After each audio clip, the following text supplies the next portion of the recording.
여러분 안녕하십니까? 백신 접종이 빠르게 진행되니 안심해도 된다. 정부가 거리 두기를 완화한다고 하니 이제 괜찮은가 보다. 이 오해와 방심을 먹고 코로나19는 4차 유행으로 순식간에 몸집을 키웠습니다. 작년 성탄절에 기록한 하루 최대 확진자 이후 역대 두 번째 수치가 나온 건데요. 정부는 가장 강력한 거리 두기를 검토하고 있습니다. 먼저 김미 기자입니다. 코로나19 신규 확진자는 1,212명, 1차 대유행 때 909명, 2차 때 441명을 지나 지난해 성탄절 3차 대유행 때 1,240명을 기록한 뒤 두 번째로 많은 수치입니다. 올해 들어서는 최다 기록입니다. 증가 속도는 급격합니다. 3, 4월 400에서 600명대로 감소와 정체를 반복하다가 이번 달 초부터 상승 기미를 보이더니 지난 일주일 동안 800명대를 오가다 하루 만에 466명이 늘었습니다. 이 중 수도권 확진자는 84.8%로 압도적입니다. 서울의 신규 확진자는 577명 등 수도권만 990명으로 역대 최고치였습니다. 내일 발표될 오늘 오후 6시 기준 확진자 수도 1,010명으로 이틀 연속 1,000명대가 예상됩니다. 정부는 지금 상황을 4차 대유행의 초입 단계로 규정했습니다. 확산 속도가 매우 빨라져 매우 엄정한 상황입니다. 4차 유행의 초입으로 진입하는 단계라고. 백신 접종을 받지 않은 수도권 20, 30대와 전파력이 강한 델타 변이가 결합해 유행을 주도하고 있는 것으로 분석됩니다. 최근 일주일 동안 수도권 인구 10만 명당 하루 평균 확진자는 20대가 2배 가까이 늘어 4.1명으로 가장 많았는데 백신을 접종한 60대 이상보다 최대 8배나 많았습니다. 또 지난 일주일 동안 델타 변이의 수도권 검출률은 전국 평균보다 높았고 수도권 20대에서 델타 변이가 확인된 경우는 한 달 만에 10배나 뛰어올라 17.1%를 차지했습니다. 여기에 새 사회적 거리 두기 시행이 방역 완화로 오인돼 방역 긴장감이 떨어진 것도 이유로 꼽힙니다. 정부는 확산을 억제하기 위한 특단의 대책이 필요하다고 밝혔습니다. 신속하게 감염 경로를 파악하고 지자체 역학조사 역량을 확충하고 군, 경, 공무원 지원 인력을 신속하게 투입할 것. 동시에 수도권 주민과 청년들에게 방역에 적극 협조해달라고 호소했습니다. MBC 뉴스 김미입니다. 확산의 중심지는 수도권이지만 집단 감염은 식당, 학교, 백화점 어느 곳을 특정할 수 없을 정도로 동시다발로 발생하고 있습니다. 4차 유행의 입구에 들어선 수도권 확산세의 특징을 윤수한 기자가 분석합니다. 서울 강남구 삼성동의 현대백화점 무역센터점. 하루 최소 10,000명이 넘는 손님들이 드나들던 백화점 입구엔 휴점을 알리는 현수막이 붙었습니다. 지난 4일 이 백화점의 식품관 직원 2명이 확진 판정을 받은 뒤 다른 직원과 가족 등 지금까지 69명이 감염된 겁니다. 물류 창고에 관련되어져서 많은 사람들이 왔다 갔다 하면서 공용으로 활용했던 부분들이 저희들이 일단 우선적으로 전파하는 데 원인이라고. 추가 감염이 잇따르면서 이 백화점은 임시 휴업을 결정하고 전 직원을 대상으로 진단검사를 진행 중입니다. 방역당국이 백화점 방문객들에게도 진단검사를 받으라는 재난 문자를 보내면서 근처 선별진료소엔 검사를 받으려는 시민들의 긴 줄이 온종일 이어졌습니다. 아무래도 가깝다 보니까 걱정이 많은 편인 것 같아요. 네. 점심 같은 거 안쪽에서 먹고 최대한 밖에 안 나가는 걸로 하자고. 서울 여의도에선 한 음식점에서 직원과 손님 등 모두 20명이 확진돼 증권가에 비상이 걸렸습니다. 6학년 학생들이 무더기 감염됐던 인천 미추홀구의 인주초등학교에선 학생과 교사 등 16명이 추가 확진되면서 누적 확진자가 42명으로 늘었습니다. 집단 감염뿐 아니라 일상이나 가족을 통한 소규모 감염도 계속 이어지는 상황. 방역당국은 확산세를 주도하고 있는 20, 30대 확진자들이 대부분 무증상이어서 진단이 늦어지고 있다며 서울 강남과 홍대 등 확진자가 나온 장소 주변을 방문했다면 선제적인 진단검사를 받아줄 것을 당부했습니다. MBC 뉴스 윤수환입니다. 국내 최대 신병 훈련 기관인 논산훈련소에서 훈련병이 50명 넘게 무더기로 확진 판정을 받았습니다. 코로나 검사를 2번 했고 모두 음성이 나와서 격리를 해제하고 다른 동료들과 정상적인 훈련을 해왔는데 알고 보니 2주가 아니라 일주일 간격으로 검사를 진행했습니다. 확진자가 더 나올 수 있다는 얘기입니다. 정동훈 기자가 보도합니다. 지난 주말 논산 훈련소에서 훈련병 A씨가 발열과 함께 폐렴 증상을 호소했습니다. 검사 결과 코로나19 양성. 동선이 겹치는 같은 부대원 400명에 대한 검사를 진행 중인데 지금까지 51명이 추가 확진됐습니다. 확진자 규모는 더 늘어날 것으로 보입니다. 부대원들의 이동을 통제한 상태고요. 지자체와 질병관리청 등 관계기관과 긴밀히 협조하면서 심층 역학조사를. 문제는 훈련병들이 입소 후 2차례나 코로나 진단 검사를 받았고 모두 음성으로 나왔다는 겁니다. 최초 확진된 A 훈련병도 16일 1차 검사에서 음성이 나왔고 일주일 격리 뒤 받은 2차 검사에서도 음성 판정을 받았습니다. 전문가들은 코로나 잠복기가 통상 2주인 것을 고려하면 검사 이후 발병했을 가능성에 무게를 두고 있습니다. 1, 2차 검사 간격을 일주일로 해서는 2주의 잠복기를 걸러내는데 한계가 있다는 겁니다.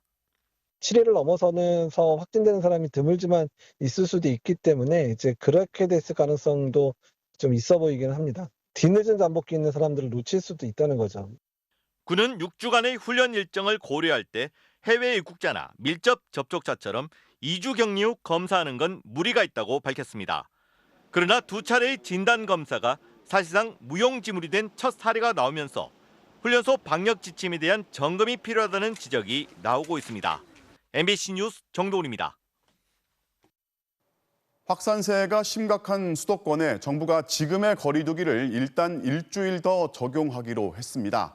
대신 상황이 더 나빠지면 새롭게 마련한 거리 두기 체계 중 가장 강력한 사실상 야간 외출을 제한하는 4단계를 적용할 거라고 예고했습니다. 정영훈 기자입니다. 어젯밤 서울 여의도 한강공원. 하루 확진자가 1000명을 넘었다는 소식이 전해졌는데도 술을 먹는 사람들로 북적입니다. 네, 내일 출근해야 돼서 그냥 다 거리를 좀 두고 앉아가지고. 만취 상태로 단속 경찰관에게 항의하는 모습도 보입니다. 벗어! 잠시만! 안 벗어요. 마스크 좀 올리세요. 올려줘! 수도권 확진자가 가파르게 증가하고 있지만 방역의식은 해이해지고 있습니다. 그래서 정부는 수도권의 거리 두기를 현행 2단계 그대로 14일까지 일주일 더 연장했습니다. 5인 이상 모임 금지와 식당과 카페 등 다중이용시설의 밤 10시 영업 제한도 그대로 유지됩니다. 좀 더 강력한 방역 조치도 추가로 시행됩니다. 20, 30대 젊은 층이 주로 이용하는 서울 강남과 청계광장 등 51곳에 임시 선별검사소를 확대 운영합니다. 20대 숨은 감염자를 찾기 위해 한 가구당 가족 1명 검사받기 캠페인과 직장에 찾아가는 선별검사도 실시합니다. 또 기업을 대상으로 재택근무 실시를 강력히 권고했습니다. 방역수칙 위반으로 적발된 업소에는 경고 조치 없이 바로 10일간 운영 중단 처분이 내려집니다. 서울시는 버스는 내일부터, 지하철은 모레부터 저녁 10시 이후 운행을 20% 줄일 방침입니다. 정부는 수도권 확산이 계속될 경우 새 거리 두기의 최고 단계인 4단계를 즉시 검토해 적용하겠다고 밝혔습니다. 만약 2, 3일 더 지켜보다가 그래도 이 상황이 잡히지 않으면 새로운 거리 두기의 가장 강력한 단계까지도 우리가 조치를 취해야 될 수도 있습니다. 4단계는 한 주 평균 또는 5일 연속 전국 확진자가 2,000명 이상, 수도권 1,000명 이상일 때 적용됩니다. 서울은 최근 일주일 평균 확진자가 356.7명으로 이미 4단계 기준인 389명에 거의 근접한 상황입니다. 4단계가 적용되면 오후 6시 이후 사적 모임은 2명까지만 허용되고 식당 등은 밤 10시까지만 영업이 가능합니다. 사실상 야간 외출이 제한되는 겁니다. 1인 시위 외 모든 집회와 행사도 금지됩니다. MBC 뉴스 정영훈입니다. 자, 지금의 추세라면 수도권의 거리 두기를 완화하는 건 당분간 쉽지 않을 것 같습니다. 시민과 상인들은 어떤 입장인지 서울 홍대 앞 거리를 연결해서 직접 들어보겠습니다. 박진주 기자. 네, 저녁 시간이 되면서 이곳 홍대 거리에는 사람들이 늘어나고 있습니다. 그런데 주중인데다 수도권 확산 여파가 있어서 그런지 평소보다 많이 붐비지는 않습니다. 수도권에서는 백신 접종자라 하더라도 실외에선 마스크를 써야 하는데요. 거리를 오가는 시민들 대부분은 마스크를 잘 쓰고 있습니다. 하지만 식당과 카페 등 실내에서는 마스크를 벗은 사람들이 여전히 적지 않습니다. 수도권 거리두기 연장에 대해서 시민들의 생각도 물어봤는데요. 들어보시겠습니다. 휴가 때 이제 막 급증할까 봐도 걱정되고요. 거리두기가 아마 해제됐으면은 2,000명에서 훨씬 더 갔을 수도 있을 것 같다는 생각에 연장이 돼야 될 것 같아요. 좀 답답하긴 해도. 주변에는 맞았다고 이 밖에서는 벗는 분들 몇 분 뵀어요. 경각심 개념보다도 다들 체념하는 것 같아서 그게 더 무서워요. 이처럼 대다수 시민들은 코로나의 급격한 확산에 긴장하면서 방역 조치를 강화하는 데 찬성하는 반응이 많았습니다. 다만 매출 회복을 기대했던 자영업자들은 아쉬워했습니다. 수도권의 새 거리두기가 다시 일주일 더 연기된 데다 4단계까지 갈 수도 있다는 얘기가 나오면서 막막하다고 하소연했습니다. 예약된 부분도 다 취소되고 좀 그런 상황이고 원어민 강사 이번에 확산을 시켜놨잖아요. 자영업자들이 그런 모든 걸 떠나야 되니까 굉장히 아쉽고요. 확산이 심각할 때 차라리 짧고 굵게 방역을 강화하는 게 멀리 보면 낫다는 목소리도 있습니다. 자꾸 확진자가 나오니까 이익보다는 장기간 봤을 때 여러모로 코로나가 빨리 사그라들길 바라니까 조이는 게 나을 것 같아요. 지금까지 홍대거리에서 MBC 뉴스 박진주입니다. 곧 일상으로 복귀할 수 있을 거라는 기대감은 이제 당혹감으로 바뀌었습니다. 4차 유행은 이전 유행과 어떻게 다른지, 과연 어느 수준까지 확산할지 짚어보겠습니다. 보건복지부 담당하는 박윤수 기자 나와 있습니다. 박 기자.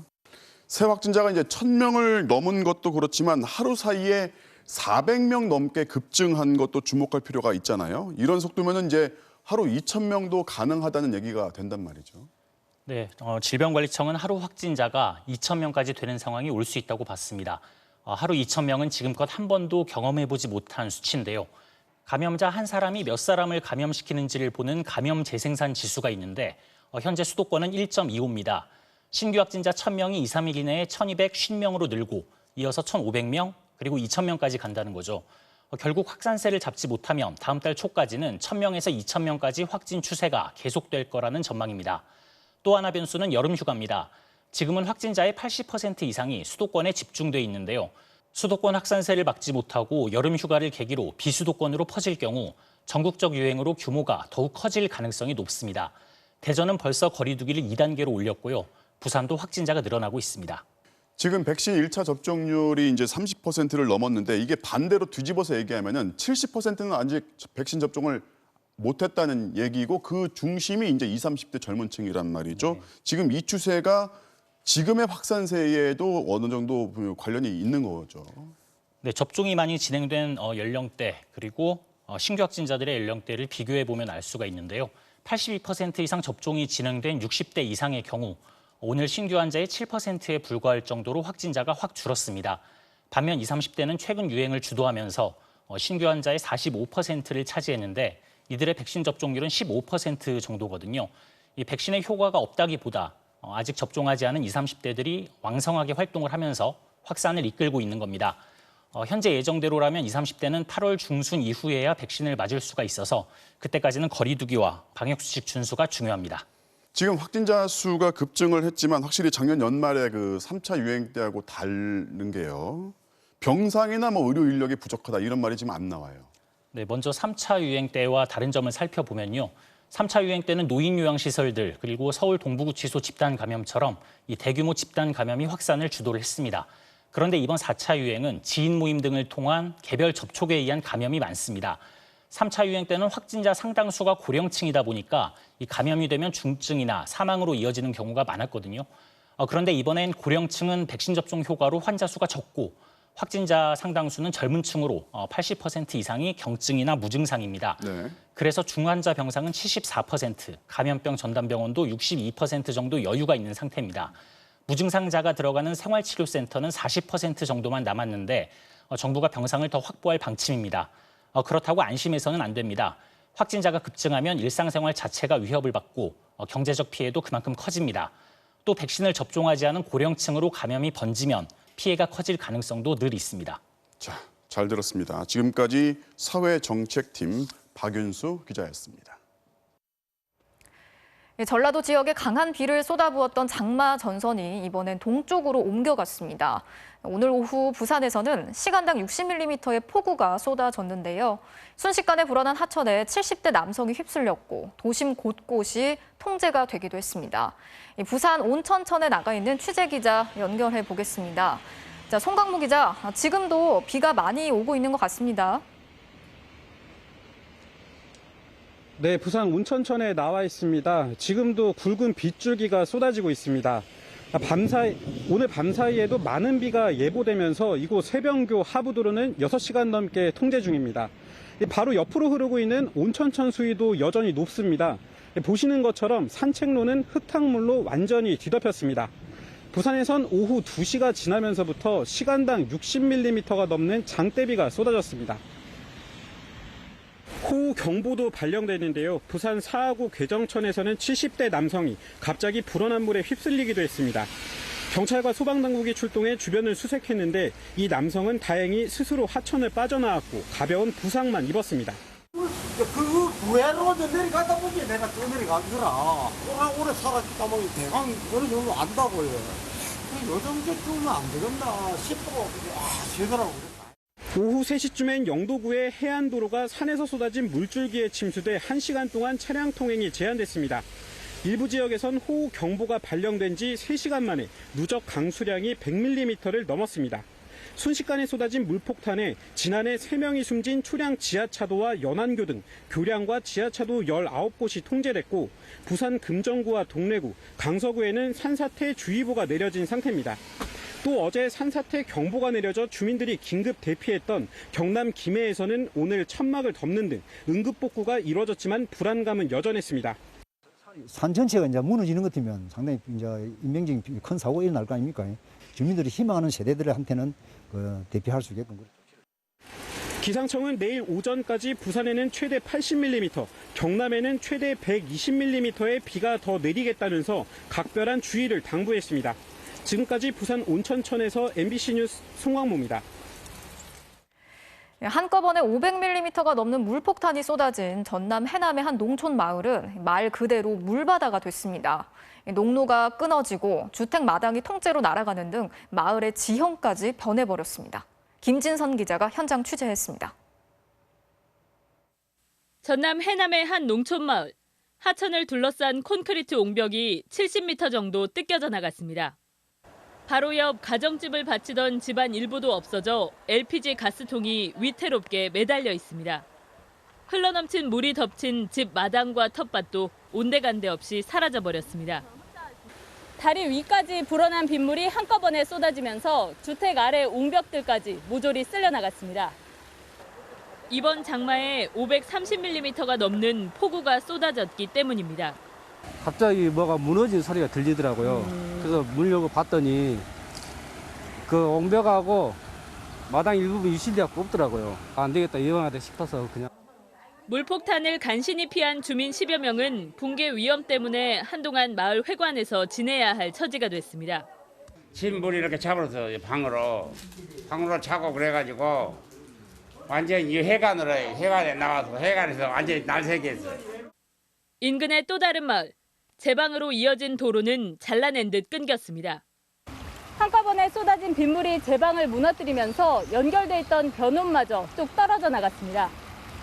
그나마 남아있는 논에는 흙과 돌더미가 밀려들어 처참하게 뭉개졌습니다. 40년 전 477mm의 최대 강우량 기록을 넘어선 이번 폭우가 지형마저 바꾼 겁니다. 어디가 하천이고 어디가 논이고 어디가 제방인지 구분을 못했어요. 지금 저 앞에 보이는 이 들녘 저 마지막 끝에까지 전부 물바다만 보였어요. 빗줄기가 약해지면서 복구가 시작됐습니다. 방 안까지 차오른 물을 빼내고 젖은 가재 도구들을 걷어냅니다. 뭐 또 이런 일이 반복되지 않겠나 싶고 그러는데 아직까지 돈이 많이 있어가지고 다른 데로 이주를 하고 그러면 좋겠지만 그런 형편이 안 되니까. 이런 걱정에도 불구하고 또 비 소식이 예정돼 있어 주민들의 불안감은 커지고 있습니다. MBC 뉴스 김진선입니다. 이 시장 한가운데가 강물처럼 변했던 전북 익산의 한 전통시장에서는 본격적인 복구 작업이 시작됐습니다. 하지만 피해 규모가 많게는 수백억 원에 이를 것으로 보여서 상인들의 한숨이 깊어지고 있습니다. 조수영 기자가 다녀왔습니다. 시간당 40mm가 넘는 폭우가 쏟아진 전북 익산의 한 전통시장. 불과 10분 사이에 온통 물바다가 됐고 시장 통로가 강처럼 변했습니다. 상인들이 떠내려가는 커다란 진열대를 건지려 애써보지만 거센 물살에 역부족입니다. 손님들은 막 그냥 그 신발도 못 신고 그냥 막 갔으니까요. 그러고 나서 한 10분 정도 있을까? 그러니까 허리까지 차더라고요. 침수 피해를 입은 상가는 지금까지 파악된 것만 200여 곳. 흙탕물에 잠긴 신발과 옷가지 등 재산 피해 규모조차 가늠이 되지 않습니다. 물에 젖은 거는 100% 다 못 팔고 버리고요. 그다음에 또 이거 습기가 차서 위에 있는 것들도 지금 빨리 치워야 습기 안 차게. 수해 이틀째 날 자원봉사자 100여 명이 시장 복구에 투입됐습니다. 물에 젖은 마네킹과 상품을 꺼내 말리고 쓸만한 상품은 따로 담아둡니다. 물에 젖은 원단은 깨끗하게 빨고 쓰레기도 부지런히 치웠습니다. 엉망이 됐던 가게도 자원봉사자의 손을 빌려 다시 정리했습니다. 상인들과 자원봉사자들의 굵은 땀방울 덕분에 이틀 만에 80%가량 복구됐습니다. 하지만 피해 규모가 너무 크다 보니 희망보다 걱정이 앞섭니다. 재난지원금 나오고 상인들이 상당히 기대를 하고 있는데 장사 되겠다 해갖고 많이 물건 구입했는데 이런 일을 당하니까 상인들이 낙심이 굉장히 심해요. 상인들은 이번 피해가 하수관로 관리가 안 돼 생긴 인재라며 익산시에 책임 있는 조치와 배상을 요구하기로 했습니다. MBC 뉴스 조수영입니다. 서울대 기숙사 건물을 청소하던 50대 노동자가 휴게실에서 숨진 채 발견됐습니다. 엘리베이터도 없는 낡은 건물에 코로나19로 인해 쓰레기도 늘어났고 여기에 황당한 직장 갑질 때문에 스트레스까지 가중됐다는 게 동료 직원들의 증언입니다. 정혜인 기자가 전해드리겠습니다. 30점으로 채점된 한 시험지. 학교 기숙사가 개관한 게 언제인지, 특정 건물이 몇 년도에 지어졌는지 묻습니다. 지난달 부임한 서울대 기숙사 관리팀장이 기숙사 청소 노동자 14명을 대상으로 치른 시험입니다. 업무와는 무관한 내용들입니다. 예고도 없이 갑자기 시험을 봤습니다. 한자로 쓰시오, 영어로 쓰시오. 동료 한 분은 점수가 공개되어 동료들 앞에서 창피를 당했습니다. 저희들 앞에서 울었습니다. 팀장이 소집한 회의 공고. 남성 노동자들은 정장을 입고 여성 노동자들은 멋진 모습으로 참석하라고 돼 있습니다. 회의에서 볼펜과 메모지가 없는 노동자에겐 근무 평가 점수를 깎겠다고 엄포도 놨습니다. 지난달 26일 청소 노동자 59살 이모 씨가 기숙사 휴게실에서 숨진 채 발견됐는데 갑질로 인한 스트레스가 컸다는 게 동료들의 증언입니다. 가로사예요, 가로사. 실제로 우리 조합원 진술서에는 이것 때문에 굉장히 수치스럽고 자괴감을 많이 느꼈다. 숨진 이 씨는 2019년부터 기숙사 4층 건물의 화장실과 샤워실, 쓰레기 처리를 혼자 도맡아 왔습니다. 엘리베이터도 없는 낡은 건물인데 코로나19로 음식과 물건 배달이 늘면서 쓰레기는 폭발적으로 많아졌습니다. 숨진 청소 노동자는 이렇게 무거운 쓰레기 봉투를 매일 6개가량 혼자서 옮겼습니다.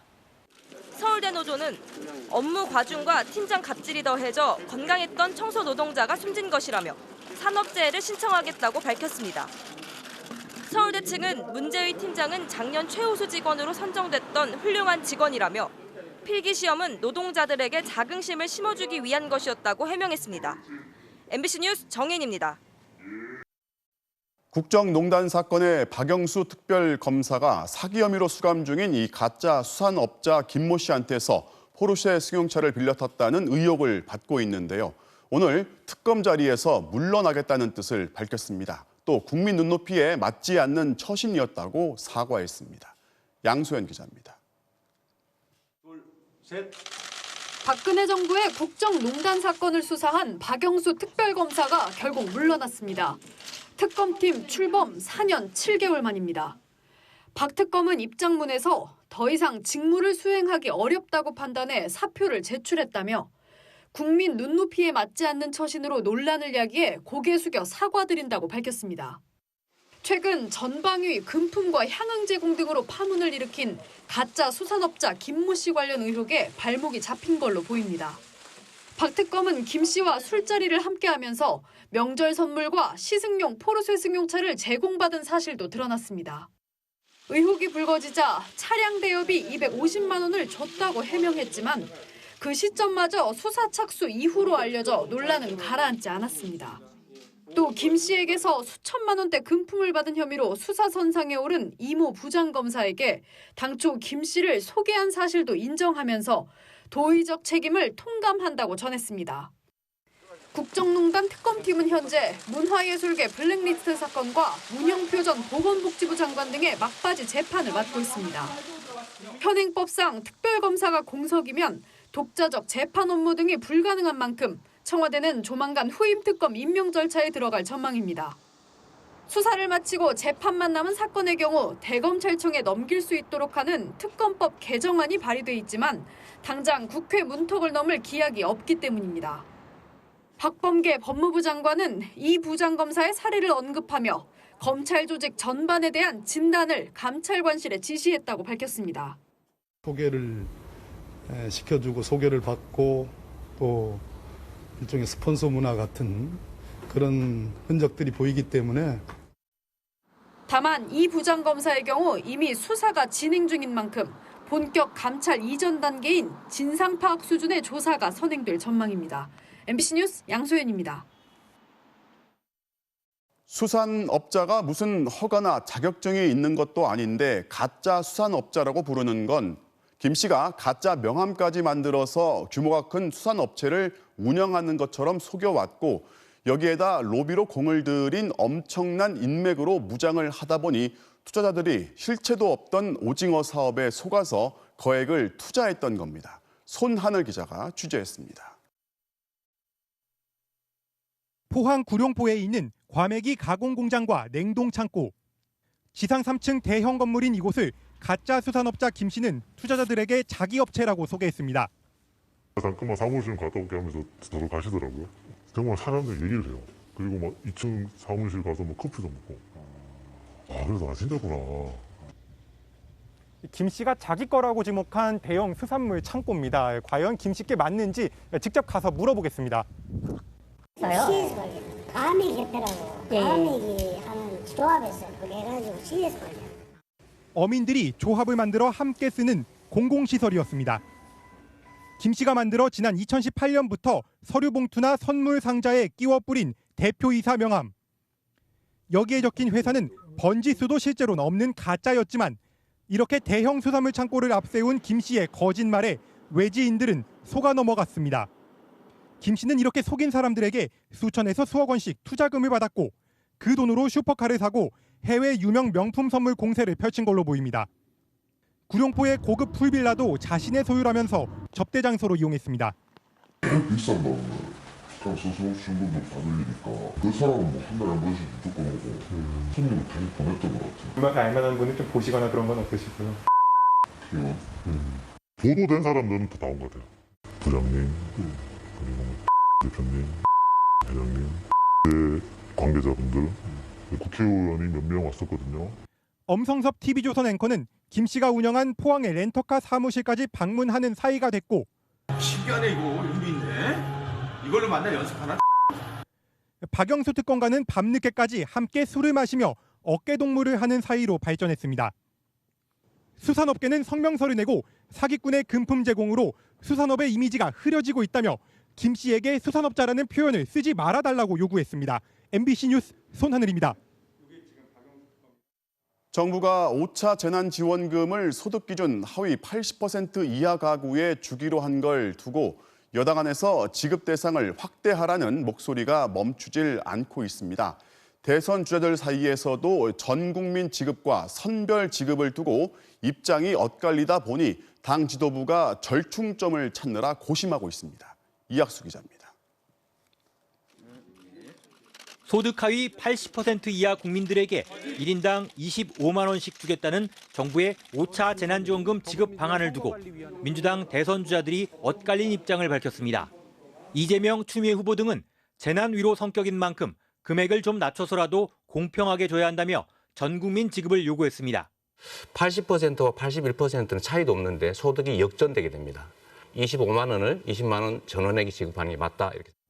이낙연, 정세균 후보 등은 코로나 격차에 따라 더 힘든 국민에게 두텁게 지원하는 게 맞다며 정부의 선별 지원에 힘을 실었습니다. 좀 더 가난한 분들에게 25만 원 드릴 것을 20만 원으로 낮춰서 부자에게 20만 원 드린다는 것이 정의롭지 않아 보입니다. 당내 여론을 수렴하기 위해 마련된 의원총회에서도 재난지원금 확대 여부를 놓고 찬반 의견이 엇갈렸습니다. 하지만 일부 비이재명계 의원까지 전 국민 지급의 필요성을 강조하는 등 지원금 확대를 요구하는 의견이 더 많았던 것으로 전해졌습니다. 전체 경기를 살릴 수 있는 기회이다라고 생각해서 전 국민 재난지원금이 필요하다 이렇게 주장을 했고요. 민주당 지도부는 당내 의견을 종합해 이번 주말 고위 당정청 협의에서 재난지원 대상 확대 여부를 다시 논의할 계획입니다. 대선 주자들까지 입장이 제각각인 만큼 지급 기준을 소득 하위 90%로 상향하는 식의 절충안도 검토할 것으로 전해졌습니다. MBC 뉴스 이학수입니다. 국민의힘 대선 주자인 원희룡 제주지사가 오늘 지지 모임을 출범시키며 새몰이에 나섰는데 이 자리에 김종인 전 비대위원장이 참석해서 원 지사를 치켜 세웠습니다. 당 밖에서는 윤석열, 안철수 두 유력 주자가 만나서 정치적 연대에 시동을 걸었습니다. 이기주 기자입니다. 국민의힘 원희룡 제주지사가 현역 의원 34명이 참여하는 정책 포럼 희망 오름을 출범시켰습니다. 행사장에 당내 의원만 50명 가까이 찾아와 대선을 향한 세를 과시했는데 원 지사는 야권 단일화가 필요하다면서도 외부 인사들에게 의존해선 안 된다고 목소리를 높였습니다. 자력으로 자강한다라는 그 권력 의지를 되찾아서 우리 당내에서부터 인물 만듭시다. 이에 호응하듯 오랜만에 모습을 드러낸 김종인 전 비상대책위원장은 원 지사를 향해 대통령 후보의 자질을 다 갖춘 사람이라며 이례적으로 치켜세웠습니다. 제1야당이 대통령 후보감을 놓고 이렇게 허둥대는 모습을 보이는 것이 처음이 아닌가. 우리의 힘으로 다음에 대통령 후보를 만들 수 있다고는. 반대로 윤석열 전 검찰총장에 대해선 지금 지지율이 결정적이라고 생각하면 안 된다고 평가하며 만날 계획도 없다고 또다시 선을 그었습니다. 국민의힘에서 자강론의 요구가 나오던 시간 윤 전 총장은 국민의당 안철수 대표와 오찬 회동을 한 뒤 야권의 지평을 중도로 확장하고 정치적, 정책적 연대와 협력을 위해 계속 논의하기로 했다고 밝혔습니다. 정권 교체를 위한 상호 협력과 앞으로 어떻게 해나갈지에 대한 그런 대강의 방향에 대해서 그리고 앞으로도 지속적으로 서로 연락을 주고받고 여러 가지 생각들, 고민들을 함께 나누기로 했습니다. 제1야당의 이준석 대표를 제쳐두고 안 대표를 먼저 만난 것은 앞으로도 당분간은 국민의힘 밖에서 활동하며 입지를 더 키우겠다는 뜻으로 풀이됩니다. 이런 가운데 최재형 전 감사원장은 사퇴 9일 만에 일부 언론을 통해 정치 참여를 선언했습니다. 윤 전 총장의 지지율이 출마 선언 이후 주춤하는 모습을 보이는 사이 윤석열 1강 체제였던 야권의 경쟁 구도에도 변화의 조짐이 나타나기 시작했습니다. MBC 뉴스 이기주입니다. 윤석열 전 검찰총장의 부인 김건희 씨의 박사학위 논문에 대해서 김 씨에게 학위를 줬던 국민대학교가 전격적으로 조사에 착수했습니다. 논문을 둘러싸고 여러 의혹이 제기됐기 때문인데 국민대는 사안이 매우 엄중하다면서 면밀하게 조사하겠다고 밝혔습니다. 홍신영 기자가 취재했습니다. 윤석열 전 검찰총장의 부인 김건희 씨의 2007년 논문입니다. 이름을 바꾸기 전 김 씨의 이름이 적혀 있습니다. 아바타를 이용해 관상과 운세를 보는 애니타라는 서비스를 시장에 내놓기 위한 방안을 검토한 게 논문의 핵심 내용입니다. 김 씨는 이 논문을 내고 국민대 테크노 디자인 전문대학원에서 박사학위를 받았습니다. 그런데 논문 내용이 이미 3년 전 한 콘텐츠 회사가 개발해 특허권까지 갖고 있던 아이디어라며 회사 사업 아이템을 도용한 것 아니냐는 의혹이 SNS 등에서 제기됐습니다.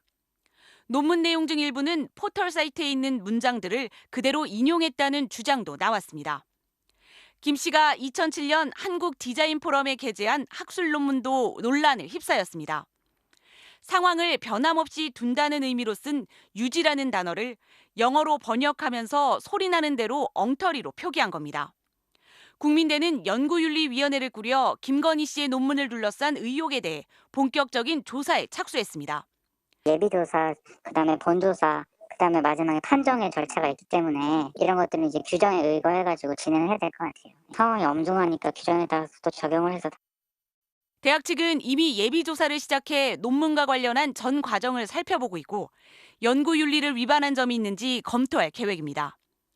김 씨는 최근 한 언론과의 인터뷰에서 자신이 술집 여종업원이었다는 의혹을 해명하면서 석사학위와 박사학위를 받고 대학 강의 나가고 사업하느라 줄리를 하고 싶어도 시간이 없었다고 언급했었습니다. 윤석열 전 총장 측은 이와 관련해 입장을 낼 것이 없다고 밝혔습니다. MBC 뉴스 홍신영입니다.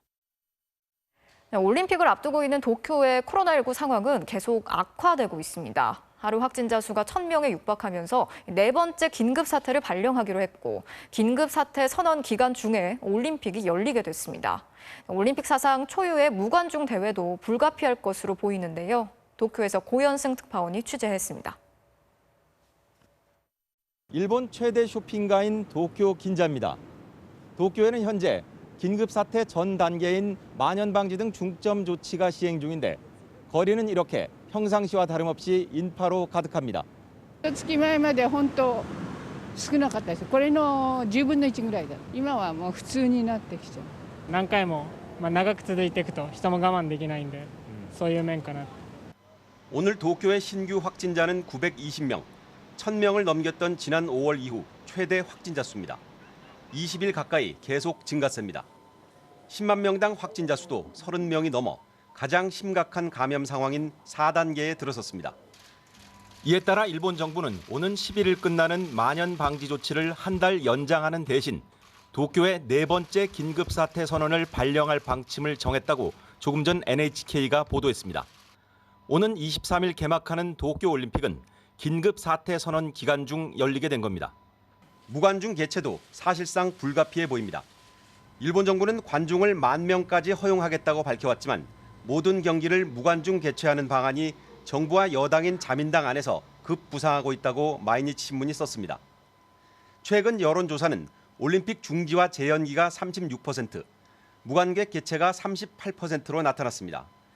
지난 4일 도쿄도의회 선거에선 이런 여론이 그대로 반영돼 올림픽 중지나 무관중을 내세운 야당들이 승리했고 이에 연립 여당인 공명당까지 무관중 경기를 주문하고 나섰습니다. 感染を防ぐという観点から無観客を視野に入れて決定をしていただきたいと。 도쿄올림픽 관객 허용 여부는 일본 정부와 IOC 등 5자 회의를 통해 이르면 내일 최종 결정됩니다. 도쿄에서 MBC 뉴스 고현승입니다. 2년 전 몽골에 주재한 한국 대사가 행사 끝나고 남은 이 깐풍기가 어디 갔냐면서 직원들을 추궁한 것으로 촉발된 이른바 깐풍기 대사님의 여러 갑질 의혹, 당시 대사는 직위 해제됐습니다. 그런데 그렇게 서울로 돌아온 그가 당시 공관 직원 등 12명을 상대로 무더기 형사 고소를 한 사실이 확인됐습니다. 이준범 기자가 단독 취재했습니다. 지난 2019년 3월 주 몽골 한국 대사관, 공관 직원 A씨는 한밤에 대사님의 전화를 받습니다. 행사 음식으로 쓰고 남은 깐풍기가 어딨냐는 추궁이 시작됐습니다. 아르바이트 2명이 마지막에 깐풍기를 챙겼는데 집요한 확인에 며칠을 시달렸습니다. 스무고개 할래 지금? 인정할 거 인정을 하란 말이야. 의도가 뭐야 의도가? 어? 논란이 커지자 현지 감사를 벌인 외교부는 그간 정재남 대사의 갑질과 직권남용을 확인하고 중징계를 요청했습니다. 정 대사는 직위 해제돼 본국으로 돌아왔습니다. 그런데 1년쯤 지난 작년 10월쯤 공관 직원 A씨는 경찰에 고소장이 접수됐다는 통보를 받습니다. 혐의는 명예훼손과 무고, 고소인은 정재남 전 대사였습니다. 알고 봤더니 당시 함께 근무했던 직원 등 12명이 정 전 대사로부터 한꺼번에 고소를 당했습니다. 정 전 대사는 당시 상황이 부풀려졌다고 주장합니다. 허위 사실 또는 그 중요한 전제들을 뺀 일부 사실을 악마의 편집을 해가지고 그렇게 언론에 내고. 하지만 수사한 경찰과 검찰은 직원들에겐 해당 혐의가 인정되지 않는다고 결론 내렸습니다. 신청했던 거는 맞는 것 같은데 우리가 불기소했다 이렇게 말씀드릴 수는 없어요.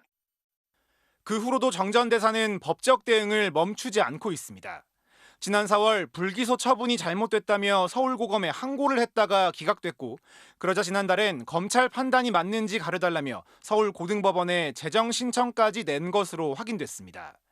이미 끝난 일인 줄 알았는데 공관 직원들은 사건 진행 상황을 일일이 통보를 받으며 괴로움을 호소하고 있습니다. 그날 그때 있었던 일을 다시 계속 상기시키게 해주는 거 아닙니까? 그게 가해가 아니고 뭡니까? 또 다른 2차, 3차 가해죠. 정전 대사는 취재진과 만난 자리에서 자신은 대사관의 비자 발급 문제를 조사하려다 직원들로부터 모함을 당한 것이라고 주장했습니다. 예, 자기들이 그 저지른 일들이 드러날까 봐 그렇게 해서 사회적인 이슈인 갑질과 그 비자 비리로 오히려 엮어가지고. 외교부의 징계 요청을 받았던 인사혁신처는 정전 대사에 대한 최종 징계 수위를 2년이 지나도록 결정하지 않고 있습니다. MBC 뉴스 이준범입니다.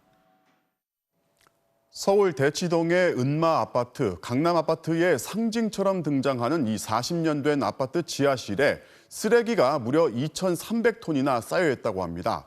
최근에 청소를 시작했다고 하는데요. 대체 이 쓰레기의 정체가 뭔지 정상빈 기자가 취재했습니다.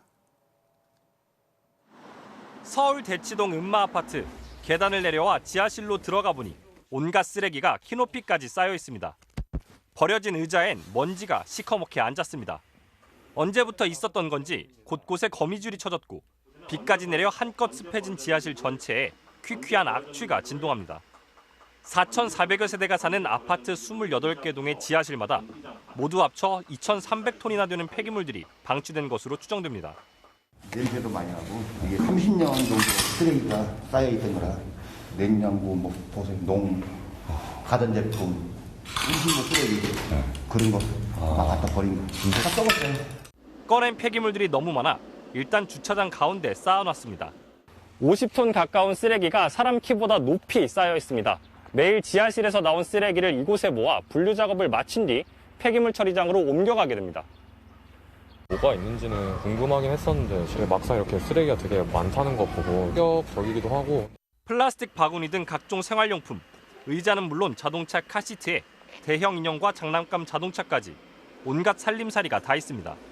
1979년 준공 이후 거주했던 주민들이 버리고 간 것들이 모이고 모여 40년간 방치된 겁니다. 쓰레기 문제는 입주민과 아파트, 강남구청이 여러 차례 논의를 해온 해묵은 골칫거리였지만 한 번도 해결되지 않았습니다. 곧 재건축이 이뤄질 거란 기대감에 지금까지 청소가 미뤄졌던 겁니다.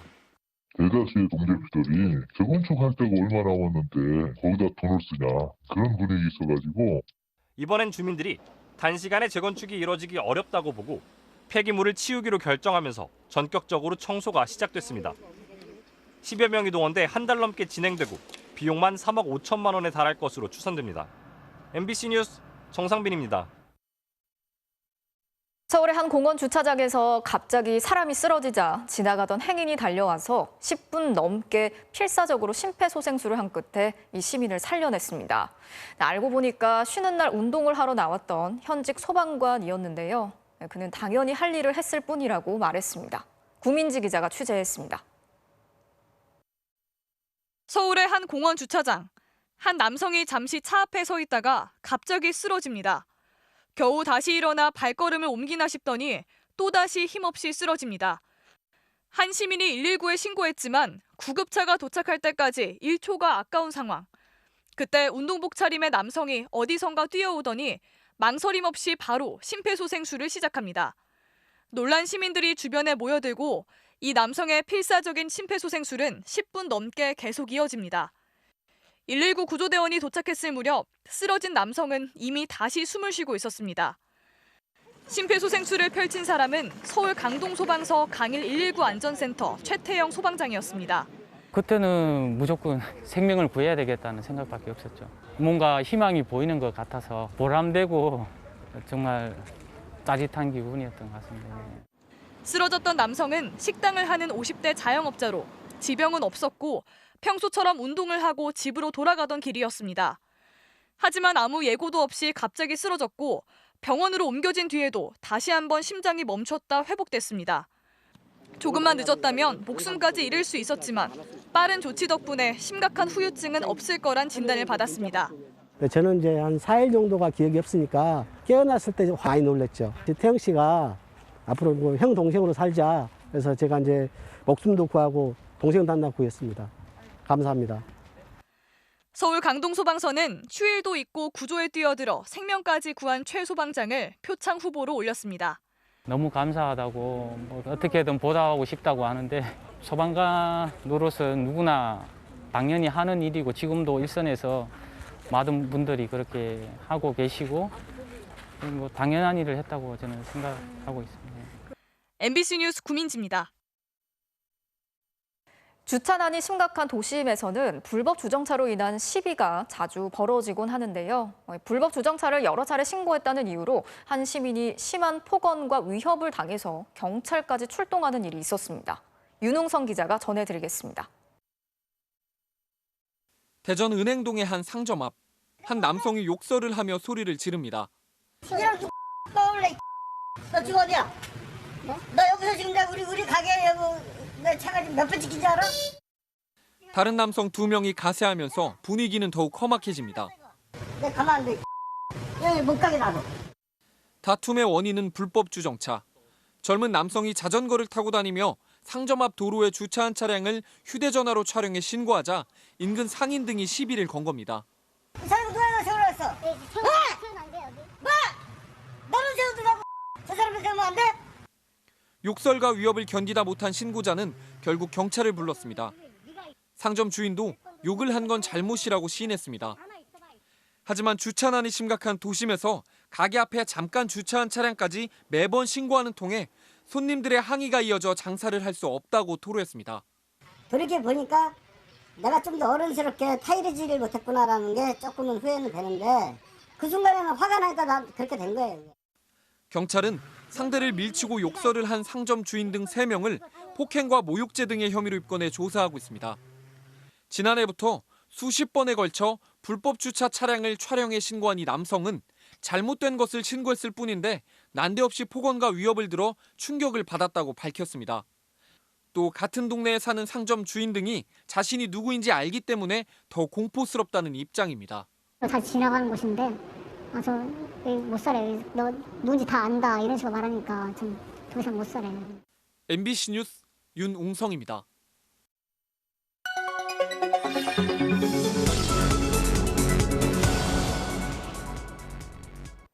알고 보니 시작합니다. 국내 한 온라인 커뮤니티에 지난 일요일 올라온 글입니다. 지난 3일 지하철에서 짧은 반바지 차림의 여성이 갑자기 쓰러졌는데 남성들은 아무도 나서려고 하지 않았다. 성추행범으로 몰릴까 봐 그런 것 같다는 내용이었는데 이 사연은 대대적으로 보도가 됐고 여성 돕다가 성추행범 된다는 여성 혐오 논란으로 일파만파 번졌습니다. 이 보도들 과연 정확했던 걸까요? 사건이 일어난 지하철역에 직접 가봤습니다. 당시 현장에 출동했던 역무원, 쓰러진 여성을 돕기 위해 여러 명의 남녀가 함께 손을 보탰다고 말합니다. 남성분이 의사라고 하셨는데 제일 적극적으로 도와주고 계셨고 옆에 여성분들도 굉장히 많이 도와주셨어요. 역시 남성인 이 역무원도 구조대가 올 때까지 여성의 팔목을 주무르며 응급처치를 했습니다. 현장에서 119에 신고했던 또 다른 여성 또한 남녀를 가릴 상황이 아니었다고 생생히 기억합니다. 목 좀 받쳐주세요 하니까 제 앞에 있던 남자분이 목 받쳐주시고 앞에 남자 2분이랑 여자 1분이 끌고 옮기고 있었고. 그러면 대부분의 기사에서 언급된 이른바 핫팬츠녀라는 자극적인 표현. 사실 첫 게시글에서도 핫팬츠라는 말은 아예 없었는데 언론사들이 멋대로 갖다 붙인 겁니다. 무릎까지 올라오는 기장이었고 장화가 엄청 길어가지고 성추행으로 의심받고 이럴 복장은 전혀 아니었어요. 시민들이 힘을 모아 위급한 여성을 구했다는 훈훈한 소식인데 최소한의 사실 확인조차 없이 선정적인 용어와 이미지가 난무했습니다. 기사 제목은 더했습니다. 쓰러진 여성 꼭 남자가 도와줘야 하나? 쓰러진 여성 도우면 성추행범 된다. 언론이 오히려 젠더 갈등을 부추긴 셈입니다. 특히 위험한 건 위급한 여성을 돕는 게 당연하지 않다는 인식을 조정할 수 있다는 점입니다. 목격자나 CCTV 등을 통해 객관적인 증거가 존재할 가능성이 크거든요. 불가피한 신체 접촉을 했다고 해서 바로 형법상의 강제추행죄가 성립하기는 어렵다고 보입니다. 최초의 119 신고자는 해당 기사를 쏟아낸 언론사들에게 정정을 요구했지만 바로잡기엔 역부족이었다고 합니다. 또 저희가 만난 용무원들은 앞으로 위급 상황에서 시민들이 나서는 걸 주저하진 않을까 걱정하고 있습니다. 알고 보니였습니다. 전 세계 어디서든 물건을 사고 파는 시대, 해외 결제나 비밀 계좌를 이용한 신종 탈세 수법이 판을 치고 있습니다. 전 세계 국가들이 탈세를 막기 위해서 금융 정보를 공유하기 시작했습니다. 김세로 기자가 취재했습니다. 미국과 동남아시아에서 화장품 온라인 쇼핑몰을 운영하는 사업가. 화장품 판돈 수십억 원을 신고하지 않고 통째로 누락했습니다. 수법은 간단했습니다. 해외 소비자들이 페이팔이나 알리페이 같은 결제 대행 서비스로 결제하면 원래는 국내 결제 대행사를 통해 입금됩니다. 그런데 이런 해외 결제 대행사들은 판매업자가 따로 계좌를 정해 알려주면 그리로 돈을 보내주기도 합니다. 이 사업가는 일단 해외에 개설해둔 아들 계좌로 돈을 받은 뒤 그걸 다시 국내 결제 대행사를 통해 받았습니다. 중간에 돈 세탁을 한 겁니다. 한 성형외과 의사의 탈세 수법도 비슷합니다. 성형수술을 받으러 온 외국인 환자들에게 알리페이나 페이팔 같은 해외 결제 대행 서비스로 돈을 받았습니다. 이런 식으로 수억 원의 소득을 누락시켰습니다.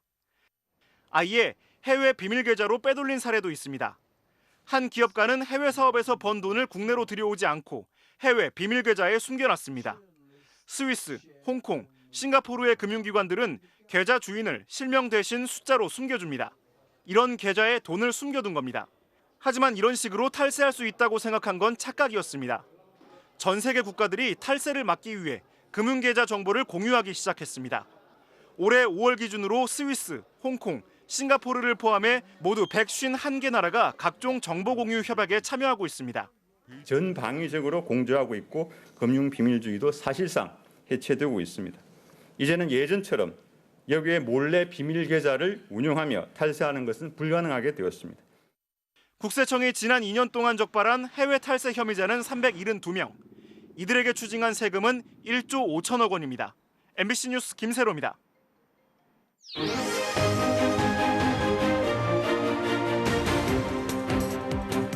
정치적 참견 시점 정치팀 김지경 기자 나와 있습니다. 자, 오늘 준비한 소식 볼까요? 네. 유승민, 하태경, 여가부 폐지, 이준석이 보인 반응은인데, 자, 유승민과 하태경, 국민의힘의 두 대선 주자가 여성가족부 폐지를 나란히 공약했어요. 네, 유승민 전 의원이 먼저 나섰고요. 하태경 의원이 맞장구를 쳤습니다. 네. 유 전 의원은 여성가족부 일은 다른 부처가 해도 잘한다. 또 여가부 장관은 대선 전리품이다. 그러면서 폐지를 주장했고요. 또 하태경 의원도 게임 단속이나 하면서 젠더 갈등을 부추기는 여가부는 없어져야 한다. 이렇게 말했습니다. 하 의원의 말 들어보시죠. 네. 현재 여가부는 젠더 갈등 조장부가 사실상 되었다. 새로운 정부가 들어서면 젠더 갈등을 조장하는 여가부는 폐지하고 그 대안으로 젠더 갈등 해소위원회를 이제 대통령 직속으로 만들어서 가장 큰 갈등 요소를 해소를 하겠다. 네, 유승민 전 의원은 특히 여가부 폐지로 절약된 예산은 제대한 군인을 지원하는 사업에 쓰겠다고 했습니다. 자, 이준석 대표가 이제 그동안 이 두 정치인하고 뜻을 같이 해왔는데 네. 반응이 바로 나왔죠. 네, 크게 환영하는 모습이었습니다. 먼저 어제 발언부터 직접 들어보시죠. 네.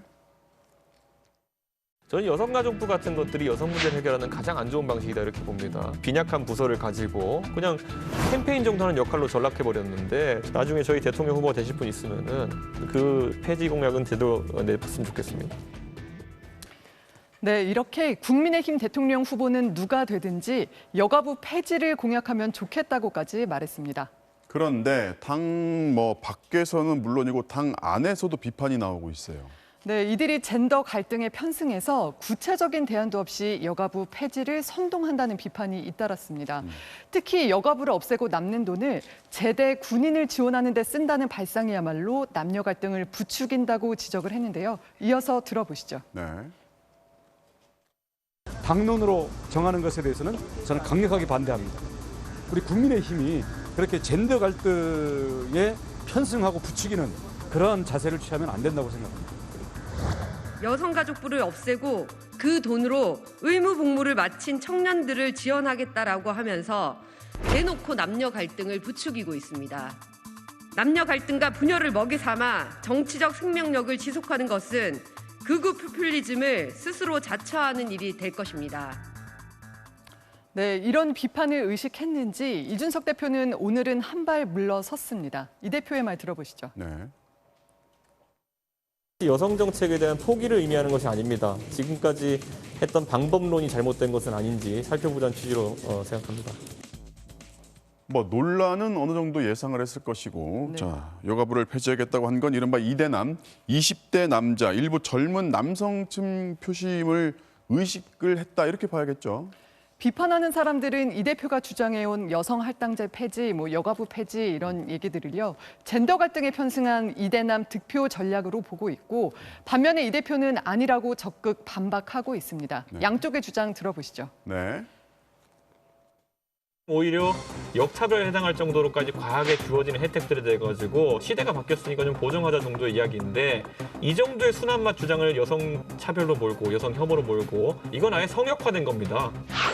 젠더 갈등을 부추겨 정치에 이용하는 것은 영원한 지역 갈등을 부추겨 국민을 편가르게 하고 분열시킨 군사 독재 정권의 지배 전략과 전혀 다르지 않은 비열한 전략이라는 사실을 깨닫기 바랍니다.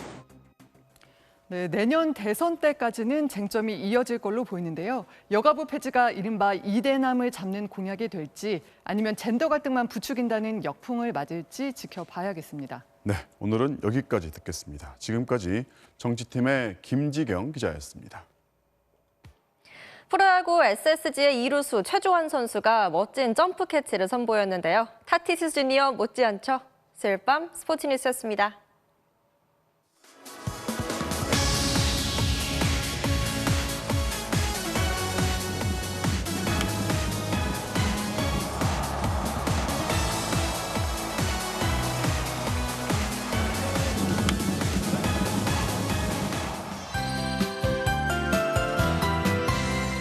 지난 주말부터 남부지방은 닷새째 폭우가 계속되고 있습니다.